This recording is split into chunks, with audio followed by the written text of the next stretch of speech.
Welcome back to Beyond the Buckets. I'm happy to have my guest today, Adam Hepker. Welcome to the program. Thank you, Chris. I'm excited, man. Well, let's get started. You coach at Ottawa University of Arizona, NAIA program out that way. But before we get into all of that, I want to know a little bit something about you that people may not know, even if they even know you. Okay. Interesting fact is what you're after about me. Give me one fun fact. Yep. Okay. I know how to play the piano, and I can play the piano well. Really? My parents, so when I was it was probably elementary school, and everybody was signing up for band class, and it was like pick your instrument time. I went home and I was like, Mom, I'm not feeling any of these instruments that are, they're allowing us to choose. And so they struck up a deal with me and said, hey, we have a friend. She teaches piano out of her house. You've got to do some type of musical instrument. You've got to have some type of background. And if you don't want to do it through school, you have to do it through her. And so I agreed. My brother had done it for a few years, so it wasn't totally foreign to me. But I think once a week I went over to her house and probably did a 30-minute to an hour lesson. And then my parents were pretty strict about, you're going to come home and spend some time on this each evening, a little bit like homework. Yep. And so I did that for 5 years as a kid. And went through different phases of enjoying it and hating it. And, I don't play very often anymore, but the piano I use is still at my parents' house. I don't have one here, but, I could, if I had to, I could still perform a little bit. Yeah, that's awesome. And so you still have the main skills. You can play pretty easily without, skipping a beat, and somebody that doesn't have a trained ear might not even recognize that you made a mistake. Yeah, exactly. Yeah, I could still read music, and there's a few of the songs that I played over and over. I'm sure I could pull out by memory at least part of it. Yeah. You do lose a little bit, obviously not doing it consistently, but maybe as I get older and have a little bit more time, I would love to have a piano at some point and get back into it. I just don't see myself having the time to do that right now. No doubt. Have you ever read The Talent Code? No, I've heard of it, but I haven't read it. It's a fantastic book, and I know you have young children as well. And basically, it talks about that. You got put in this position to play piano. Maybe it was forced, maybe it wasn't. You ended up enjoying a lot of the parts of it. Obviously, most people don't like the work every single day in and day out of whatever it is. But when you get ignited by an instructor or a teacher, that it really allows you to progress at a level that most people aren't capable of doing. And so when you surround yourself in this and you basically habituate yourself to practicing multiple days per week, that's how people get really good at something, whether it be Tiger Woods or any elite athlete. When they get ignited at an early age, that's how they can become a savant in regards to whatever it is. And I really enjoyed that book. But do you find yourself, like just me giving that lackluster analogy, do you find yourself looking back on it and say, hey man, actually that kind of was how it happened for me? Yeah, I totally agree with that, Coach. I would view myself as a fairly disciplined person. And I don't know that you can ever become disciplined. I think you choose discipline over and over and over again, kind of to your point. And I think, doing those lessons and doing them consistently for 5 years, obviously balancing sports with that. I think my parents did a great job of teaching me how to be disciplined and to make disciplined decisions. I was, as a basketball player, I was a 6-foot white guy who wasn't overly athletic, and I wasn't blessed with a lot of height or strength or athleticism, and so I was man-made. And those piano lessons and my work ethic certainly spilled over into my basketball, because at some point, I think it was late in my middle school, maybe 8th grade year, freshman year, my high school coach made it clear to me, like, hey, you're going to have to outwork people, because you're not 6'4". You don't do anything really, really well. And so I just made up my mind, like, when this is all said and done, I'm not going to have any regrets. And so you could not get me out of the gym. And I was in late at night, early in the morning. I grew up in a small town where we had one gym. We didn't have we didn't benefit from some of these Lifetime Fitnesses or 24 hours. It was my high school gym. That was it. And so I developed an awesome relationship with our custodians. And because of that, those guys would let me in any time. I mean, I'd come home from track meets and they'd let me in. They're cleaning classrooms. They didn't care. And I took care of them and would throw a gift card at them every once in a while or write them a thank you or something like that. But golly, I worked at it like crazy until eventually I got okay. Yeah. And I think a large part of that is to what my parents taught me at a young age. Like, you've got to do something over and over and over. And there's truly an awesome journey in the process. I didn't see it then. I recognize it now, obviously, as a coach and being older. But I'm fortunate. That's something I'm trying to instill into my kids now. I'm fortunate that that was imposed on me, and now I'm trying to return the favor. I love the story. And I recently listened to a podcast with Sean McVay. He's doing this Flying Coach podcast, and he brings on other coaches, and it's basically what we're doing here, coaches talking to coaches, and you get so many different nuggets off of that. And one of the things that they were talking about play calling and stuff like that, and Cliff Kingsbury is one of his really good friends, but they talked about there are different play calling strategies and things like that. And I think Sean had taken a play that Cliff had ran previously, and he was like, I can't really take what he does because his system is completely different than mine. However, I'm just trying to change the math in order for us to get the advantage. And it really sparked something in me this week. Like and it just made complete sense. Change the math in whatever it is that you're doing. If it is basketball, Kobe and Michael Jordan have been synonymous with their relentless workout with Tim Grover. And basically you're going to, put 6 hours of work in each day for 6 days a week for 6 months.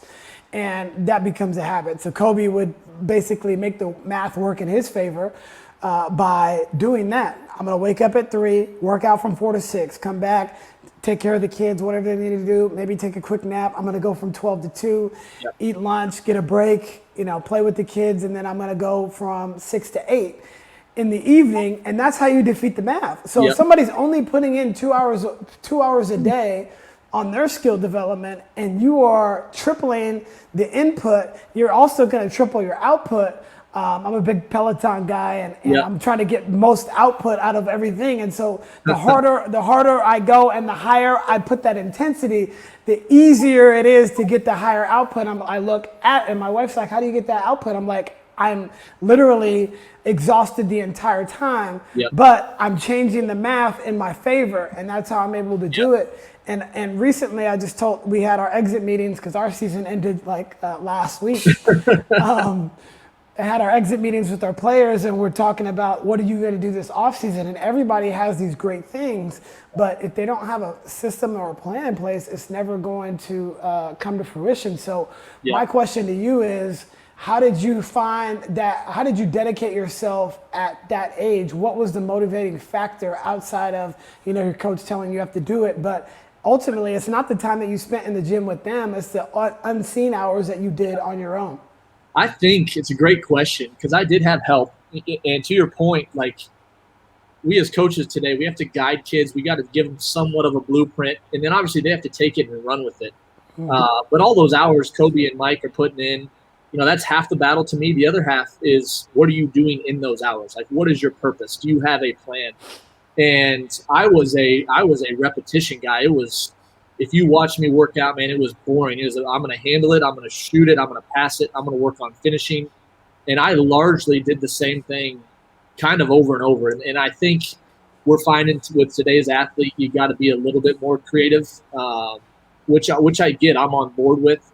But I also think there's something to be said for being a master of the basics. But I think what drove all that for me was just my love of the game. Basketball is something that I live, and I have to be careful with a family and a wife and kids and other hobbies that it doesn't totally consume me, because and we do the same with recruits. We try to find out, do they like this game? Do they love it? Or do they live it, is our terminology. And we want it to be close to 24/7 to me. or for them. And because that's what it was for me as a player, that was my experience with it. And I very rarely got bored with it. I wouldn't say I ever got burnt out because of just this love for the game of basketball. I think that's what drove me to be in the gym, to your point, coach, by myself early in the morning or late at night, and eventually started dragging other teammates. I figured out, like, hey, why am I doing this alone? I should have guys in here with me. And so there was a little bit of a compounding effect there. Right. But I just love the game, and I always have. And I was a worker as a player, and now as a coach, I've tried to continue that to where I'm just going to outwork people, and not necessarily longer. I don't think crazy hours is always the answer for us coaches. We have to be really careful, but purposeful, have a plan, have some routines. I think routines are powerful. And then just wake up and attack it every day. I think that comes easy to me, and it's why I love what I do. Yeah, for sure. I agree 100%. And I've worked smarter. I've just finished my 17th year of coaching high school basketball, which I can't believe it's been that long. But, so we're in my home gym now, but I'll just put up on the TV here, I'll put the games on that I'm scouting, and then I'll work out while that's going on. So it's always up there. I'll watch our team.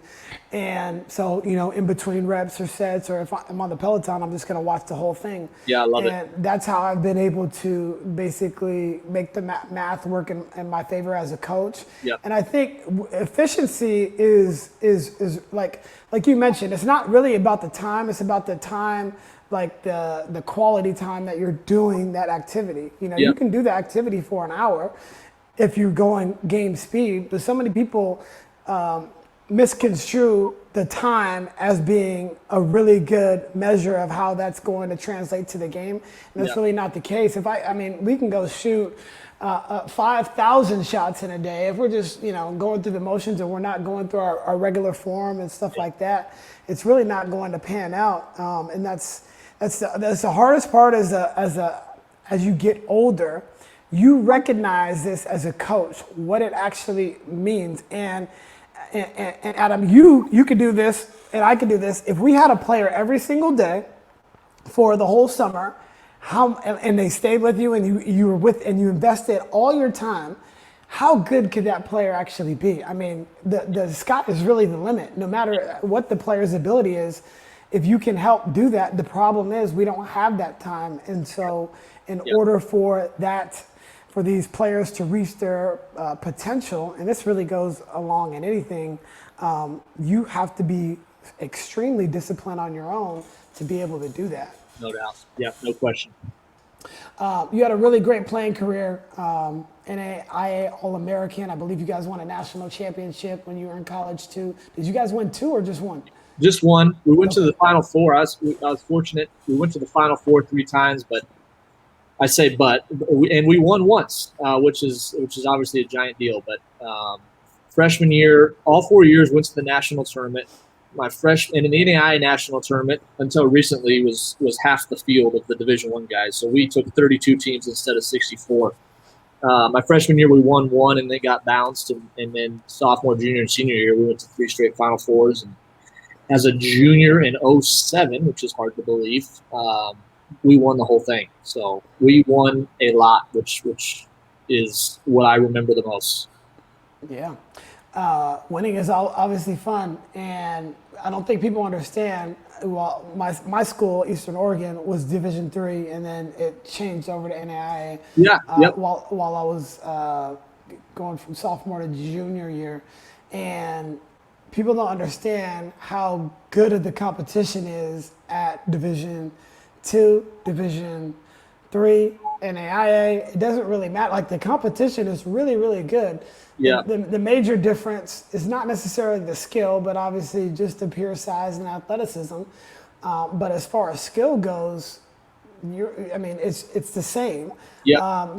Can you explain to the listeners, whether it be coaches or parents that are listening for their kids, what the NAIA level is really all about? Because it's still a high quality of basketball. Yeah, you're preaching, Coach. I love it, man, because such a lack of education about all the levels, not just NAIA. I mean, outside of Division One, and there's even some misunderstanding there. I'm sure there's a real lack of education about how strong the other levels are, and players today with the transfer portal blowing up and kids bouncing around schools, they get a really bad rap.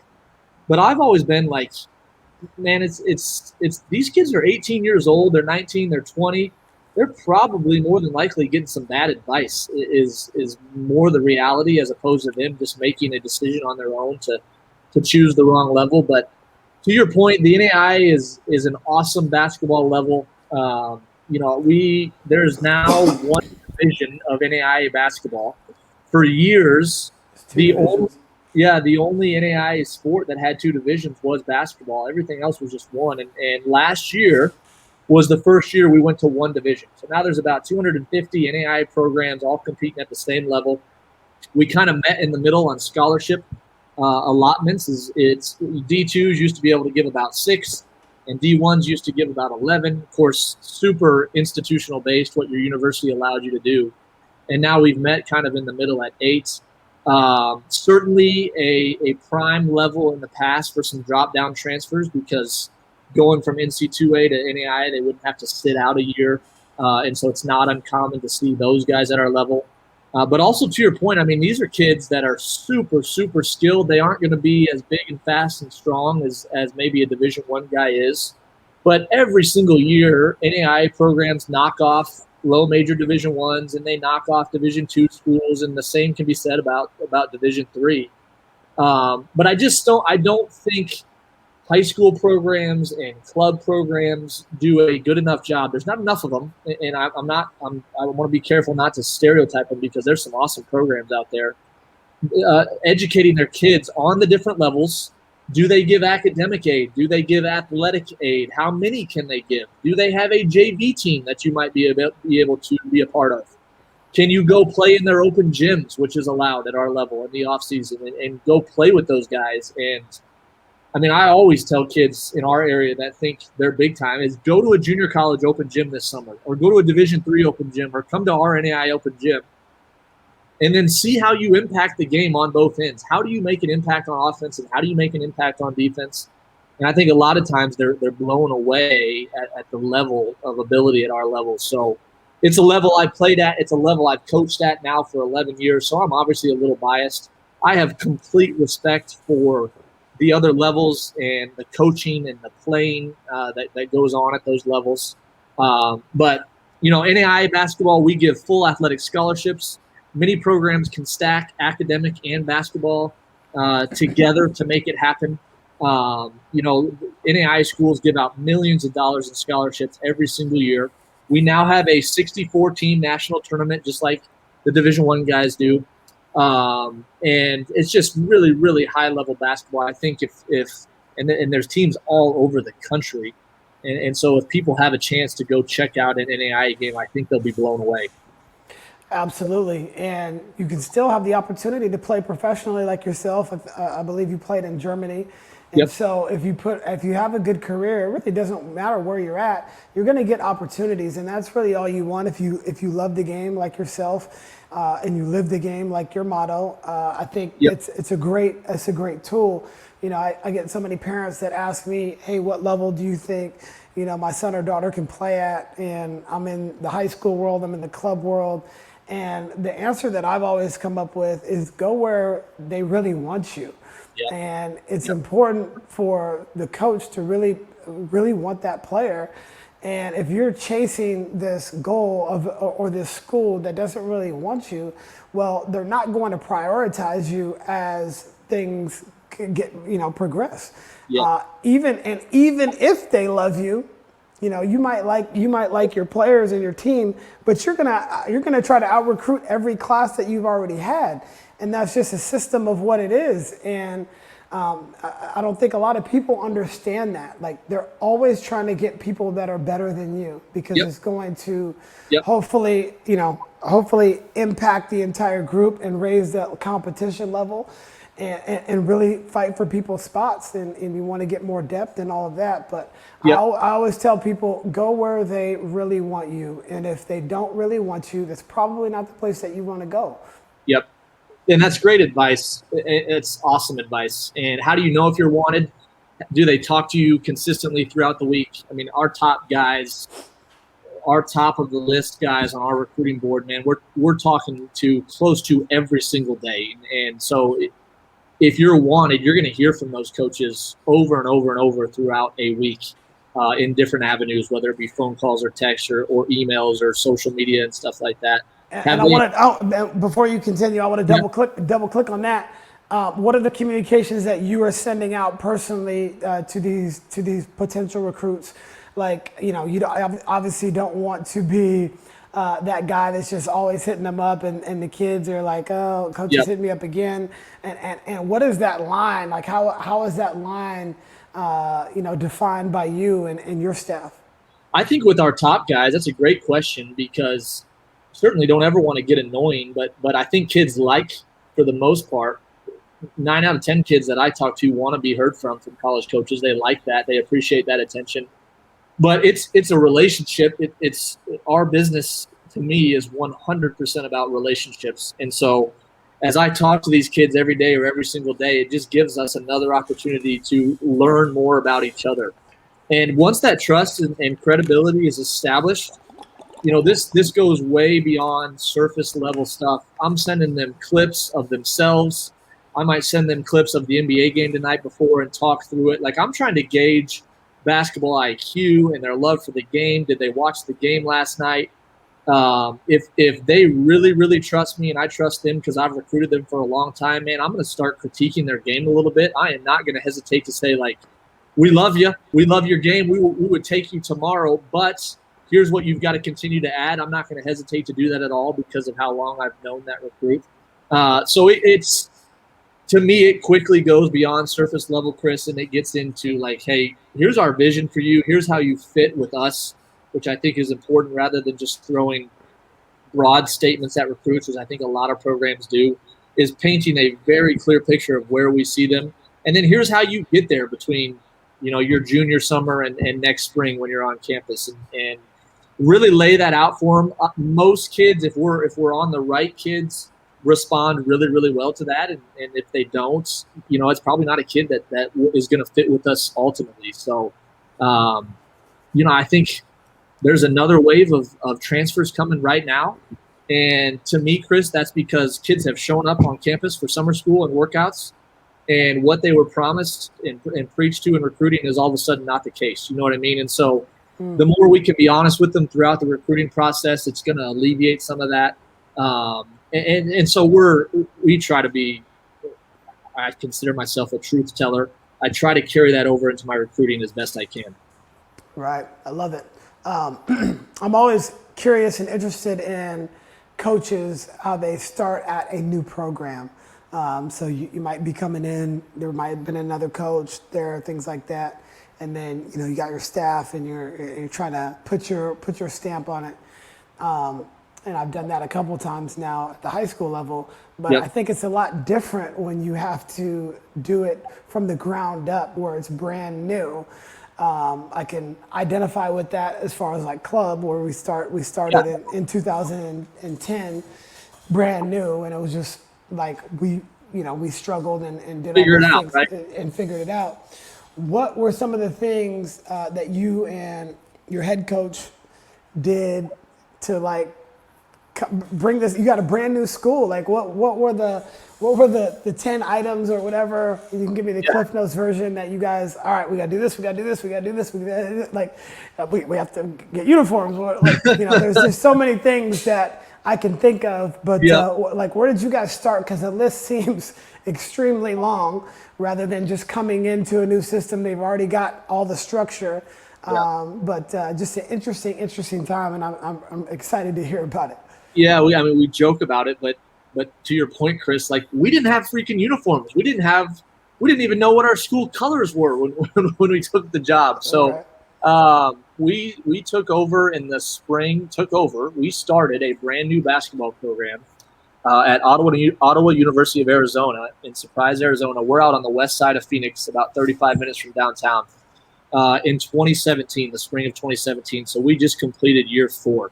And our university has a sister campus in Kansas, which is kind of our mothership. And our president, who's now our chancellor, had always had a vision of starting another campus out in Phoenix. In the state of Arizona, unlike California or the Midwest where I came from, there's a lack of 4-year university options. There's only 9 in the state.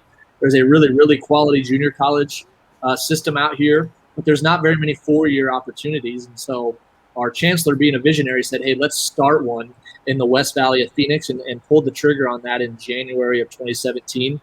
My head coach got hired in April of that year, and he was able to hire me in July of that year. And both of us came from different programs. We had coached together before, actually at our alma mater where we both played. So we were very familiar with each other. We had worked together for 5 years, which has helped a ton, Chris, in starting a program, because this has been hard. Man, it's been hard.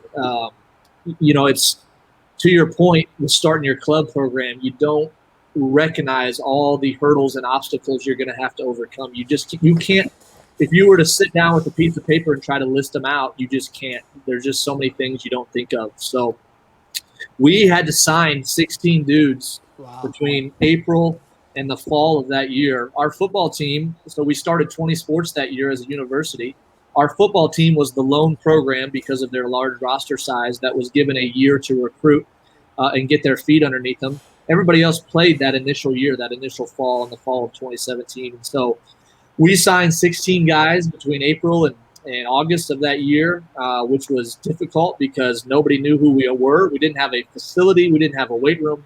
We didn't have uniforms. We didn't have anything. And so we were going to open runs at Lifetime with letters of intent in our backpack and looking for guys that could walk and chew gum and sign them up. There was no talent evaluation at this point. There was very little talent evaluation. It was, hey, we need bodies, and we need bodies quick. And we've come a long way since then. Our first 2 years, we practiced and played out of a local high school out here in Surprise, Willow Canyon High School. We have a great relationship with that head coach out there. He does an awesome job, and was fortunate to give up, obviously, some gym time in their women's program as well. But we practiced at 6 in the morning before PE class. And at 7:45 or whatever it was, when PE started to walk in, man, we had to get out. There was no we need to stay in this drill. It's broke. We got to fix it. We're done. Yeah. The hardest part of that ultimately of practicing in the morning was when you played the night before. Like, your window to practice the next day, even if you were going light, was at 6 a.m. the next morning. And we're getting done. We're getting out of the facility at 9:30 or 10. Our guys are going to go eat and shower and relax, and here we are trying to turn around and go in the morning. They built us an unbelievable $26 million facility the first 2 years in our program here that we've now been in for 2 seasons. It's an awesome NAIA facility. You won't find many that are nicer. 4 94-foot floors, baskets everywhere, shot clocks on all of our main goals, even the practice floors. Division I type weight room in there, and our training room is all on the first floor, and then our coaches' offices are up on the 3rd floor. And our first 2 years, we weren't postseason eligible. It wouldn't have mattered. We weren't good enough. Obviously, starting a program from scratch. We play in an awesome league, the GSAC, the Golden State Athletic Conference, which is predominantly in California. Some of the schools up there in your neck of the woods. And the last 2 years, prior to this COVID year, out of our 10-team league, half of our teams went to the national tournament, just to give you an idea of the strength and depth of our league. And this past year, we went 13-6. It was our best year ever, finished 3rd in our league. And with the COVID year and everybody getting the year back, we're going to bring about 6 of our top 7 back. We've signed 2 kids that I'm thrilled about. We're close to getting 1 more that we will love in our program, and we're down to needing 1 going into next year, and trying to blend those guys in with the 13 and 16. That was pretty good. So I am really excited, Chris, about where we've been and where we're headed. My perspective is way different because of how hard it's been as a coach. I think I came from winning programs. I won as a player. the first couple of programs I coached with, we won. That's all we did was we win, and we went to national tournaments. And then not doing that now for 3 or 4 years has been hard. Winning is really hard. I don't think kids and coaches realize, enough coaches, how hard winning is, the preparation and what has to go right and staying healthy and focused. And so I have relearned that out here at Ottawa, and I appreciate it every stinking time we're able to win, and the losses still drive me crazy. Of course, I haven't you don't ever get used to that, even though we've had to bear some of that here in the first few years of the program. But we're good enough to make some noise in our league this year. I don't know if we're talented enough quite yet to win the whole thing, but we're getting there, and it is Nick Saban-esque here in the fact that it is a process, and it has been that, and that's super cliche, but it has been for us. And all of a sudden now we're seeing our culture take shape. We've got the right guys in our locker room. That's getting easier to get the right guys. Our kind of guys is what we call them, or OKGs. And so we're good. We're not great yet, but we are good, and we're knocking on the door of being really, really good.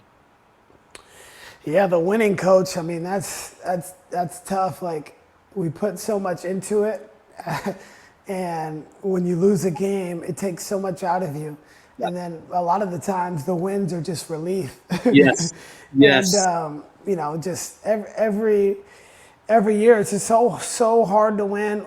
We play in one of the best leagues in the country. One of the best teams in the country is perennially in our league, and we've been right behind them the last handful of years. Like, we're right behind them as far as standings go. But that next jump for us has been extremely difficult. Like, you're just trying to figure out how you take that next jump. And like you said, it's just a process-oriented thing, and you come in and you chop wood every single day. And I heard this on one of our other podcasts, but there's two types of coaches: the coach that is humble, and the coach that is going to be humbled. That's right. And you've had the taste of the victory, and you've also tasted the sour feeling of defeat, and same thing. And I was at our camp today. We had about 75 kids there, and I gave a little speech. All of my former players are running the camp, and or people that we've come, and this is through our club organization. But it's great to see those young people, some of which are still playing in college, go out there. And the speech that I gave, and Kevin Durant just had one of the best playoff game performances of all time, playing on both sides. Being a playmaker, getting double-digit assists, 17 boards and 49 points. So he did it all for his team. But one of my good friends is on the team. His name is Tyler Johnson. And everybody knows who KD is. And some of the kids knew who Tyler was. And I said, "Is Tyler a success?" And everybody said, yeah. And I said, "Tyler didn't play in the game last night, but he's a success because he's made it to the NBA. But you see all these other players here, only one of them had played D1. Most of them have played D2 or NAIA. And I'm saying each one of your coaches is a huge success. They were able to achieve things that most people won't. And everybody's success is going to be different. Your success, at Ottawa, Arizona, or Ottawa University. Say it again for me. No, you're good. Ottawa University of Arizona. It's a mouthful, Coach. It is. Yeah. And our success at Valley Christian is completely different. And you have to define that. Like, I can't define our success based on everybody else. And that's what I really enjoyed about you explaining that situation. Trying to find 16 players in a very short period of time is crazy. Then getting them to be able to play together with really no upperclassmen. I mean, you probably had some transfers or whatever come in, but there's really no culture, and everything that you guys have built from the ground up. Your kind of guys, I love that. And it just goes to show you that the process is a long time, and you guys may win a national championship or not.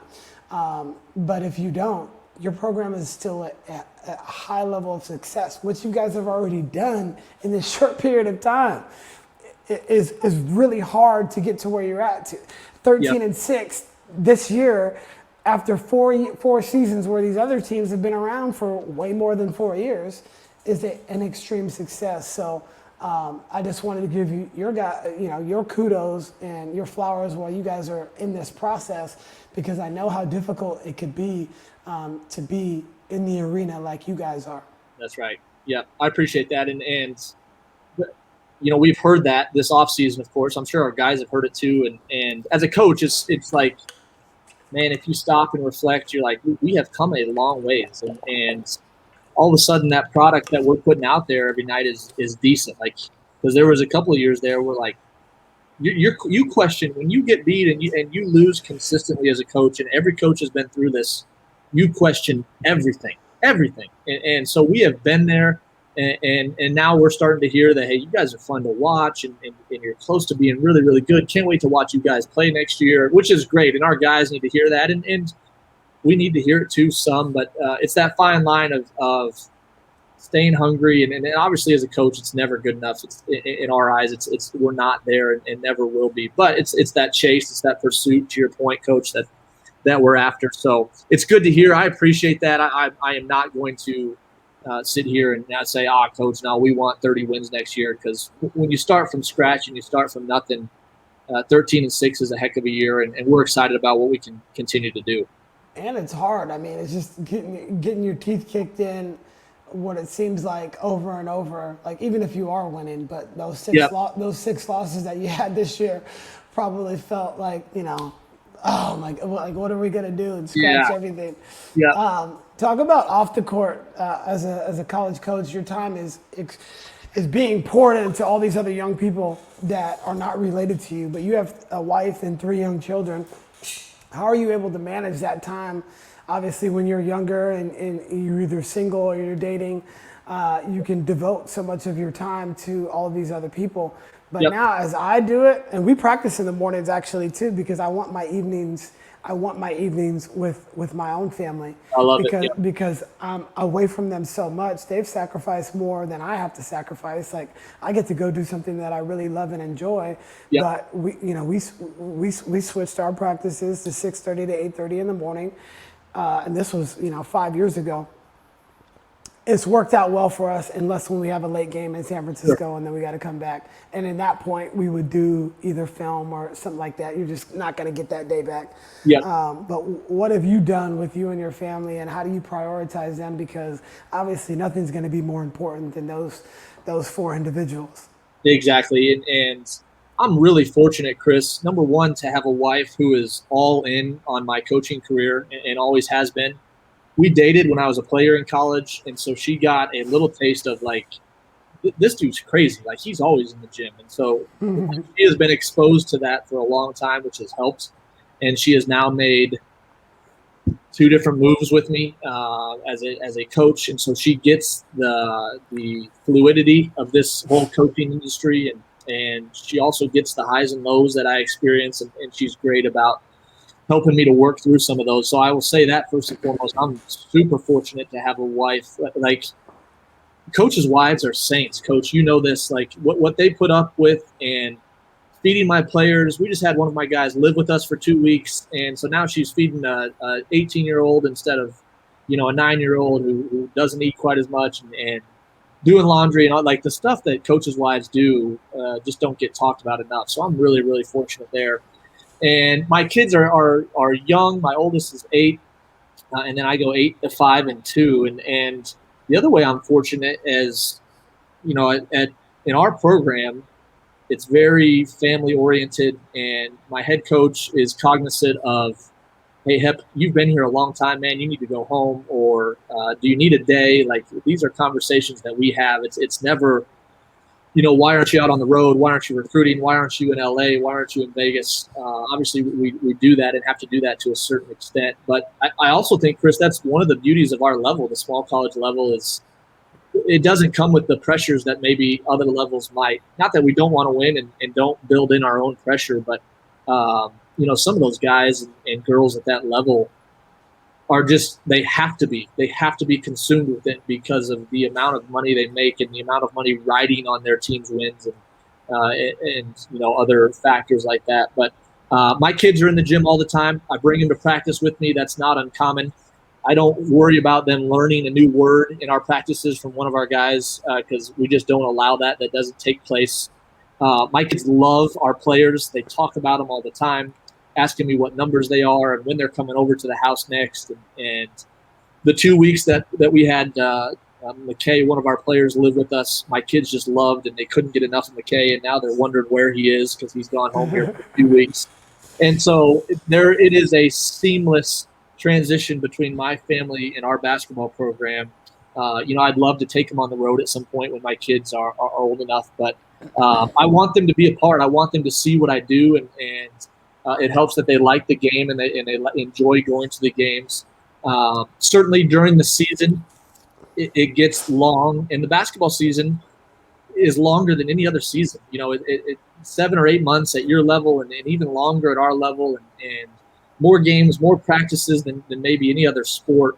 And so it does get long in the season. And I love your idea of going in the morning. We go early afternoon, and we're fortunate to be able to do that at the college level. And so we're done by 5:30 or 6, and I can still get home and eat and be present. That's been on my mind a lot lately, is when I'm home, and the phone is out of sight, out of mind. And, the recruiting can come later that evening or it can come the next day. That's okay. And we just went on vacation last week, which was great. We got to go to Florida and go to the beach. And my prayer leading up to that week and my focus was, I'm going to be super intentional this whole week about being present. Like, my mind is not going to be other places this week. It's just not. Like, that stuff can wait, and my family can't. And so it's the off season. I'm gonna be here with them and not thinking about other stuff. We had an awesome week, and it's that time of year for me is kind of reconnecting with my crew and spending more time with them than I get to once we crank it up in September. But they make sacrifices just like other families do with moms and dads in other industries, and I'm fortunate because they understand that and they get that. And but it's a great question because I'm very aware of it and want to continue to be aware of it, not getting overly consumed with this thing. Right. Yeah, I'll bring my son to practice often. I mean, it makes it difficult sometimes to because he wants to run around, and he's 3, but he's just always trying to either alt next to me or whatever. But it is what it is. I'd rather have that than him, just run off and he just wants to be around you and just wants to be acknowledged, and it's perfectly okay. I try to do the same. Like, it's hard. Like, I just got to put my phone in the other room because there's always a call or a text that's coming in or an email, and sometimes you just got to shut it down.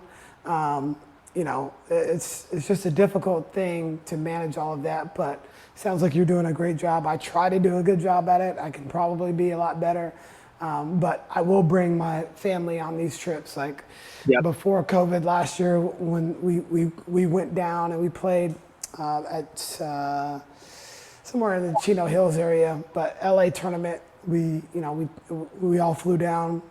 Team went to Disneyland, so our kids got to go to Disneyland. Yeah. And this is like right before COVID, so this was January.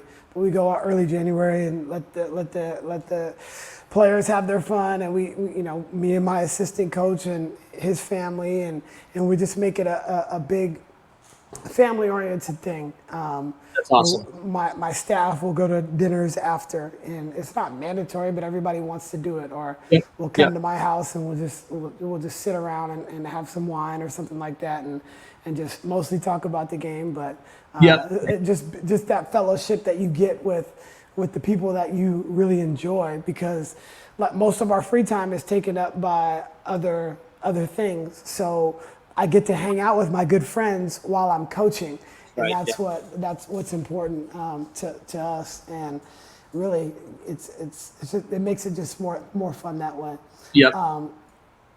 I was an assistant coach for 8 years before I jumped over to be a head coach at the varsity level. Anyway, I was a JV coach, but so for the last 8 years I've been the head coach. It's a lot different.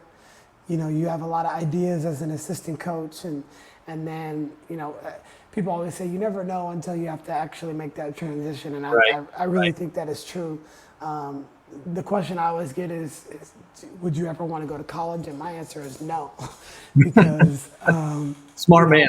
We have pressures being at a private high school that is supposed to be very competitive, but most of the pressure is because I want to be really good, not because the admin. And we've been in the top 8 in our section every single year, if not the top 3 or 4. And I don't want to go to college and really start over. But do you? I mean, you've been with your head coach, and what's his name, by the way? Matt Keeley. Matt Keeley. You've been with him for a while now. Do you have any aspirations to be a head coach? Because you're just as invested as him in the program, but at the end of the day, it's quote unquote his program. It's all of yours, obviously. He would probably be saying, giving you more credit than he gives himself. If I talk to him, but is that something that you want to do in the future, or you just like your role? Like my main assistant coach, or both of them really, they have no aspirations to be a head coach. I've loved that a lot of the people that have come to my staff are now head varsity coaches. I love being able to help them, put them in positions and reach their goals. But is that a goal that you have for yourself? Yeah, it is, if I'm being honest. And my head coach knows that. He knows that. I'm only 35, which in this industry is fairly young. I have now been an assistant for 11 years, 3 different programs, and at every spot, and not all coaches can say this, I have been empowered to have my hands in all aspects of the program. And so I have gotten to do everything, which has been so beneficial for me, because some of these programs you'll go to as an assistant, and you might have one focus area, whether it's recruiting or maybe it's you might get to do player development or something like that. Like, I get to do it all, and my coach values my opinions and my solutions and my ideas, and I'm obviously very cognizant of how I approach him with that stuff, because I don't know, Chris, like you say, I don't know what it's like to be a head coach. I have an idea, but I will never really know until I slide over one seat, to the right and sit in that seat. So I am trying really, really hard to prepare myself to be a head coach. You can only do that so much without getting thrown into the fire. I'm aware of that. But at some point, I would like to run my own program and see if I can do it, not myself, because you obviously don't do it yourself, but with my own ideas and vision and culture and things like that. Obviously would have many similarities of the programs I've been a part of, and obviously not changing a lot. But I would love to be a head coach at some point. I don't know what level. I don't really get caught up in the level. I just want to have my own program and make sure it's a place where I fit with administration and where they want to win and our visions align. I think that's really important. You got to be really careful taking a job where you're not a fit, just like a player does with a program in recruitment. I think coaches have to do the same. So I'm in no hurry. I love where I'm at. I get to work with one of my best friends in the world. You talked about that with your staff. And that's been huge in starting this program because of how hard it's been. Like we've just been on the same page from the get-go. We didn't have to waste a lot of time, connecting on terminology or scheme or philosophy or things like that, because we basically shared all of that because we played for the same head coach in college. And so we've saved a lot of time and stress, I think, in being on the same page from the get-go. But at some point, I hope I get a shot. I may never get a shot. You don't know. I mean, there are only so many head coaching college jobs, as you know, and it is just ultra competitive. But we'll see. I'm going to keep working like crazy. I'm going to keep working, and I've got to make sure that every program I'm at wins. Because if I help the program that I'm at win, that's going to help me have a chance to get a job. You obviously being connected and networking, that stuff is critical. It helps to know people. It helps more for them to know you. But you do have to win wherever you go. And I think, Chris, starting a program from scratch, as hard as it's been, I think that looks really, really good on a resume. I think me being able to speak about that process is powerful with an AD or with a president or with a board because of all the things we have learned. And I think if you inherited a program, took over for somebody who's had success or not had success, you wouldn't realize all those things that go into it, like with you starting your club team. So I think I hope this is true. I think that'll help me down the road at some point. Like, hey, I've done this from scratch. We had no resources. Everything we have here at this program, man, is icing on the cake for me because I've come from next to nothing. So we'll see what happens. I'm being patient. Again, I'm in no hurry because I just love where I'm at. And so we'll see what God has in store for me. Definitely. Two things. You are a young coach at 35 because you've been in, like you said, 11 years. And so for me, yes, I've been in the high school, for the last 17 years, but I'm not necessarily a young college coach. And so I would have to start from the bottom. Yep. And I'm 38 now. And it's like, I have no aspirations to want to go through that because I already know, like, it's a super hard grind and it's a long process. And, it could be another 10 more years till you get a job. And that means you'll be in there for 21 before you got the job. Now it would be fantastic whenever that opportunity comes. But I just know how long that process is, and for me, I'm just not willing to do it. And secondly, you talked about the networking. This call happened because of networking. A guy named Jason connected with me on LinkedIn. Hey, would you want to have a conversation? Cool. We have a good conversation. He connects me to Jimmy Huber. Jimmy Huber connects me to you.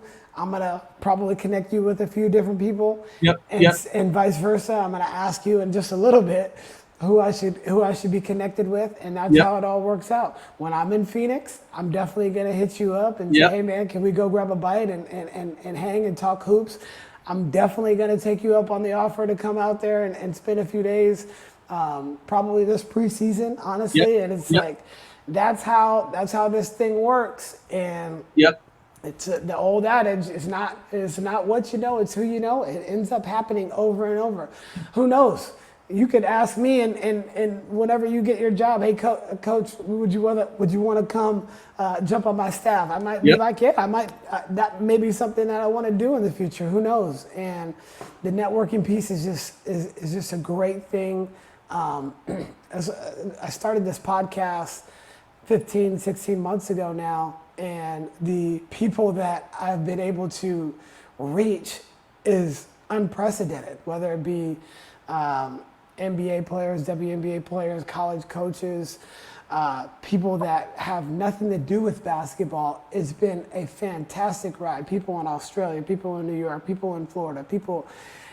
I get, and this whole thing has almost been a selfish thing for me because I've gotten the best out of you, like your type of guys or our type of guys. I'm gonna steal that, and hopefully there's some things that maybe I said that you steal too. Yeah, absolutely. And that makes you a more well-rounded person. I'm not a great coach. I've stolen a lot of great ideas from people, and I'm gonna continue to do that. So yeah.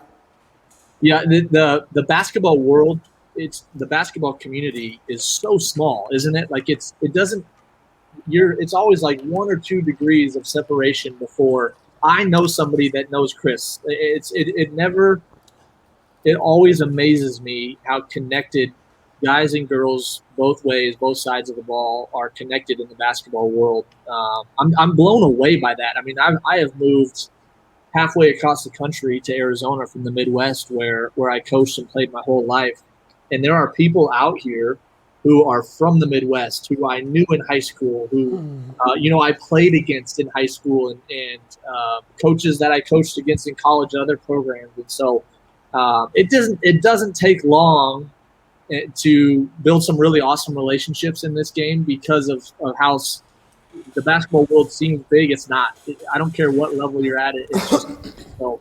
I've enjoyed that. I mean, that's part of what I do is sit on the phone like you do and talk to coaches, and a lot of it has to do with recruiting. A lot of it has to do with stealing stuff. But picking people's brains and getting to know them is a huge part of what I get to do, and that's part of my job, which is why I'm so blessed. Yeah, that's the biggest thing I think is finding other perspectives to help shape yours. Yep. You know, it's just amazing when you have these long form conversations where you, and we didn't even talk too much like X's and O's, and I'll save that for the time when we actually meet in person. Yep. Because a lot of the times the greatest, it's not like at the practice, it's like after the practice where you can sit down and kind of decompress and be like, oh, what about this? And then you guys, bring out the salt and pepper shakers and you put them out. Yes. How about this matchup zone? And some of my favorite times are on some of these AAU trips where we got all our coaches, we got all our staff, and after the day, whether we go to dinner or we're in the hotel room or Airbnb, and we're just shooting the shit, talking, and enjoying,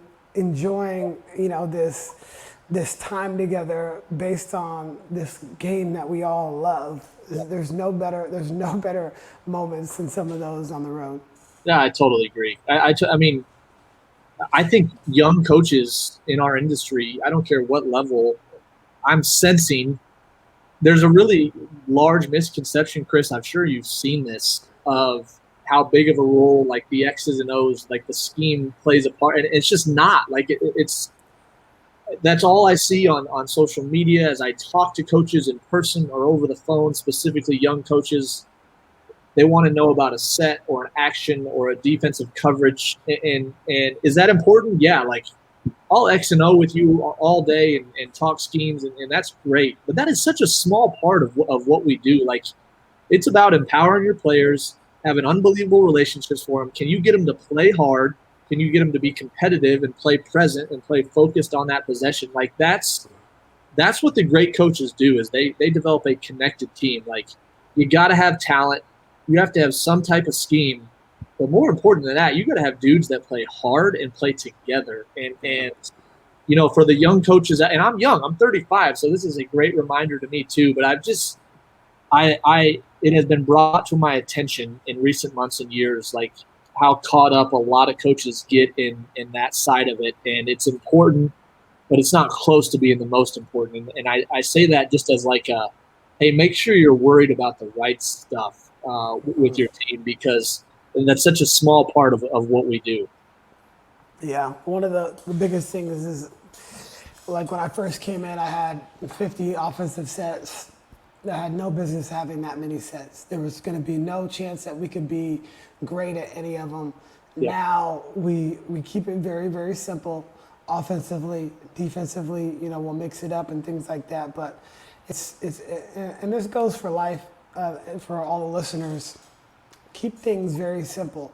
Like that Sean McVay quote that he talked about is fixing the math is stuck with me. Why didn't I think of that years ago?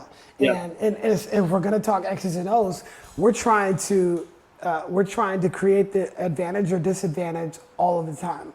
So we're basically fixing the math in all situations. When we run and jump or go and trap or double team, or we're in a matchup zone, or when we're on offense, we're trying to play 4-on-5, 3-on-2, 2-on-1. On defense, we're trying to play 5-on-5 as much as possible. And if we want to go and gamble, then we're going to try to fix the numbers in our favor. There's a reason why people hedge their bets on certain things, because they're playing the odds, and the odds are going to say that if you do this, you are going to, be more successful a higher percentage of the time. And that's really all you're trying to do. And if you are in the disadvantaged situation, you're trying to fix it as quick as possible, so that disadvantage that you had is now going to be at least even until you can take advantage of another possible advantage for you on the defensive end or offensive end. So. Yep. No, and we're hopping into a little basketball too, but simple is better, Coach. It's I mean, at the college level, we get to choose our players. So if I do my job, I'm going to bring in talented guys who know how to put that thing in the basket. I need to put them in the best spots on the floor where they can do that from. And sometimes they recognize where those spots are, some aren't. But go touch the paint, get two on the basketball, get it out of your hands, and let's share that thing. And that's a giant part of who we are offensively and defensively, to your point, too. But just don't get caught up in the schemes and the sets and the concepts, because without guys that you or girls that you love being around and they love being around each other, it just won't work. It will not work in the long time or in the long term, excuse me. And in the meantime, you will be miserable as a coach if you don't have the right group in there. So it's great advice. You just touched on it briefly, and we'll start wrapping up here. But what is some advice that you would give young coaches? I think the one advice that, or a piece of advice that I would give young coaches would be start earlier. Start reaching out. Like, I wish I would have did this 5 years ago or 10 years ago, where I just started reaching out to coaches and share more, in my opinion, too. I think it's important for us to share more, because we all think that we have time. And when Kobe died, I figured out that, look, we actually don't have that much time in the grand scheme of things. So if I had any knowledge that may be beneficial to somebody else, I probably should at least put it out there, whether they use it or not. Or more importantly, I want to get as much knowledge from Adam. I want to get as much information from other coaches.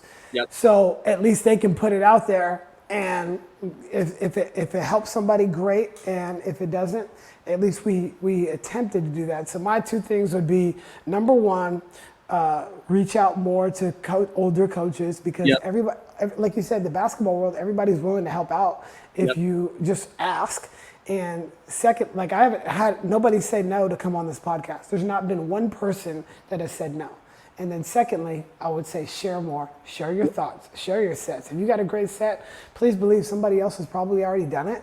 But if you put it out there on Twitter, somebody else might be able to benefit from it. And guess what? If they're going to stop it, if you're playing a team anyway, they're going to scout it. Yep. So it doesn't really matter. Everything is now online. You know, I don't know if you guys use Synergy or whatnot. That's every game from 1992 Duke all the way to now. You can go watch it. Yep. Period. So. No, Synergy is dangerous with me, Chris. I got to be careful. That's like that app on my computer is open too much. If I miss something in the NBA game the night before or college game, I'm pulling it up on Synergy. So that is a dangerous tool. But speaking of that, before you get into the question, how should they have tried to guard Durant last night? Oh man. I mean, they put the high ball screen so high, and he's just running downhill at Lopez. Yeah. What do you do? They doubled the one time, and Shamet got a layup. But what else could they have done? Calling a bomb threat. I don't know. I mean, if you're the assistant on that scout, like, and you have Brooklyn, you're like, this is not going to end well. I mean, they're just, those guys are so good. I don't think people understand how, like, the ability that KD has and doing that at 7 foot and how he handles it and passes it. And obviously, he may be the best just pure scorer ever. And I just think that when a guy's in a zone like that last night, and you could even just watching it on TV, you could feel it in the arena. Like, I could feel it just from my living room. Like, what this dude is doing is special right now. Like, it felt different the way he took that thing over. I don't know if they the broadcasters talked about sending the double earlier. They let him get going, too early in the game, or it took him too long to adjust. I think that's important with stars, with studs or other leading scorers. Is we call it guarding early, which sounds really, really stupid because all 40 minutes matter. But if Chris, if you're the leading scorer on the other team and I let you see your first basket go in, like, or your first two, you're thinking, like, I'm gonna have a night on these fools. There's nothing they can throw at me that's gonna hamper me from getting 30 tonight. And so we work really, really hard to give stars, or what we call our star treatment, early in the game and to give them different looks so they can't get comfortable. And we talk about it almost every single game. Like, we don't want them to see those first couple of shots go in. We want them guessing. We want them second guessing from the get go. And so maybe they let KD get going. I don't know. There's no answer, Chris, as to how you stop that guy. There's a little bit of hope he misses. But what a great series. I mean, I'm a giant NBA guy. I don't understand the bad rap that those guys get about not playing hard. And like, those are the best coaches and players and officials in the world. Like, there's no one close.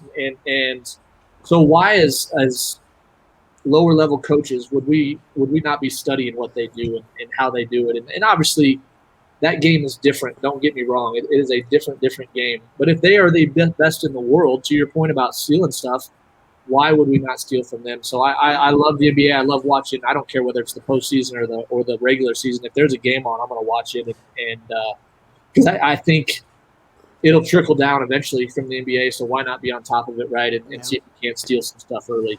And on top of that, why would other coaches rag on other coaches for, decisions that were made or not made? I think that's unfair a lot of the times. And a lot of the times the players really take the game into their own hands in so many aspects. But I'll let you answer the question before we go on too much of a tangent. Yeah, I think, at the college level, Chris, as a young guy, what worked for me was I coached with a lot of different programs. So I got into the AAU and I coached with Mocan Elite out of Kansas City, which is a Nike team out of the Midwest. That's where you met Jimmy. That's where I met Jimmy, yeah. And then I helped out with high school teams. And then I obviously caught on at the college level with my alma mater, which, some of that, the recruiting connections I had with Mocan and working at the high school level, that can help you break into college. Because at the end of the day, if you're sitting in an interview with a head coach or with an AD, at some point the question is going to come up like, hey, who can you sign? Like, throw 5 names up on the whiteboard right now, Chris, if I hired you today, who you would have a potential to sign with our program. And so, you got to have an ability to do other things and player develop and run a practice and watch film. But first and foremost, at our level, you got to be able to sign players. And so the more ways you can connect, I think coaching at the AAU level is great, because not only do you get to be a head coach, which as an assistant, like that has been my only head coaching experience, was coaching the 15s for Mocan Elite. But when you're not playing, like, I'm out watching other games. Like, they're going to pay for my travel, and they're going to pay for my hotel and my meals. And my 15U team is going to play 2 or 3 times a day. And then when we're not playing, I'm going to be sitting at the 17U court, seeing who the best players are at that level. So get involved with really, really quality club programs, I think, is important. At our level, you got to be willing to work for nothing for some years. I taught middle school and volunteered initially at my alma mater. And so I was working a full-time job and then buzzing over to practice after school and doing that and coaching late in games and recruiting. And that's just part of it. Like, eventually you might be able to get a little bit more of a comfortable position, but you also got to be willing to move. Like, if you want to do this college thing, even the high school, thing as well, like, you might have to up and move your family and be comfortable with that, because you're not always going to get to stay in your backyard and snag a job there. So I think flexibility and openness, obviously a strong passion for the game of basketball, drives all of that. But like you said, like see how many people you can meet and connect with, get really, really good at recruiting, and then 1 or 2 other things to where, like, your name is just synonymous with that, at least in your circle of coaches. So that when a program needs that, whatever that expertise is, like, they think of you, they think of your name. But I've thrown a lot of things at you there. Everybody has a different path. They just do. Some have it easier than others. It doesn't matter. Try to really be present where you are. And if you do a really good job where you are, you're going to have, I believe that, you're going to have other opportunities if you want them. There's guys like you who kill it at the high school level and then just love where you're at. And there's other guys who could take advantage of that situation if they wanted to. And that's just to each his own. So. Right. Good deal. I love the nuggets. Where can everybody follow you? Where can everybody follow Ottawa University of Arizona? Plug anything and everything that you might have. I'm a big Twitter guy, Chris. I love Twitter. The question I keep getting is Hep, if they start charging for Twitter, will you pay for it? And I say, yes, absolutely, I'll pay for it. I have not ran that by my wife yet. I'm going to add you on Twitter right now as we speak. I had my phone on silent this whole time so I could focus in. Yeah, you're good. It's A Hepker, my last name H-E-P as in Paul, K-E-R 1414, my old college number. That's the one that I use the most. I have an Instagram account because I'm gone a lot, and my wife posts pictures of my kids, so I get to see my kids. So that's the only reason I have an Instagram account. I'll follow you on Twitter only. Yeah, don't worry about it. I have this many posts on my Instagram account. It's specifically to see my children. But I love that. Our men's basketball account for Ottawa is at OUAZ MBB, men's basketball MBB, OUAZ MBB. We put out a lot of our play fast stuff offensively. We play very, very fast on offense. And I know a lot of coaches say they do. We live that out every single day. And so this is the time of year where our GA and our other assistants are putting out really, really good content on how to play fast, what that looks like, because I know a lot of coaches are interested in that. So all of our terminology and to your point, Chris, about sharing stuff, like we throw it all out. Like if you want it, it is there on the different ways we scored in transition. So those are the places you can find me. I appreciate you doing this and taking the time to chat today. I've loved it. I love what you do. And I think, I kind of got on coaches earlier about getting caught up in schemes and stuff like that. The one thing this generation of coaches does do well is share. They do. Like they put it out there. And if you use social media in the right way, it's a coaching clinic every single day. If you follow the right people, and I really work hard to do that as I learn new stuff. So credit to those guys and guys like you for willing to share this stuff. And I've had a blast talking hoops today. Likewise, my friend, and I'll have to tap in with you offline on some of that play fast stuff. We try to get our kids to have that 0.5 mentality, half a second, make a decision, and we've in tighter games, it's been more difficult. Yeah. Like where the defenses are better. We're talking top 10 teams in the state. Yep. And that has been difficult. So I'll talk to you offline about that. And then the games approach, like I'm really just trying to put a bunch of different things together, like on this, master practice sheet where it's like all game stuff, whether it be one-on-one, advantage, disadvantage, 2-on-1, 1-on-2 type of stuff. Yep. Where I just have this bank of drills that it prepares us for the game instead of doing so much block practice. But like I said, we'll talk about that offline. Last thing I got for you is if there was somebody that should be on the buckets, who would it be? And before you say it, you have to make sure that you make that connection for us. That's how I get on my guests. Adam. Like seriously, that's how I've been getting on my guests. It's a trade secret from the podcast that I've been doing. Yeah. Yeah, and then to your point, that's Jim. As soon as Jimmy Huber hit me up and said, "Hey, you got to get on with Chris," I was like, "If Jim says it, I'm about it," because that guy knows what he's doing. So, sure does. Our head coach would be a great listen. Obviously, would be some similarities there. So maybe give it some time for your listeners. But he has an interesting journey and young head coach with a lot of great ideas. He would be a great listen. Trying to think who else. The guy, kind of one of my mentors in this game, Chris, who, if you wanted to really dive into some nitty-gritty basketball stuff, is Matt Woodley.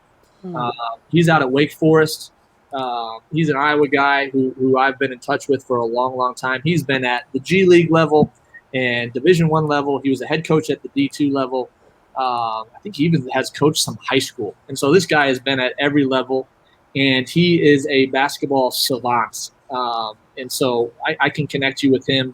And again, you would want to dive into maybe some defensive stuff, but Matt thinks differently about this game, which I think is great because most of us as coaches think the same, which doesn't work.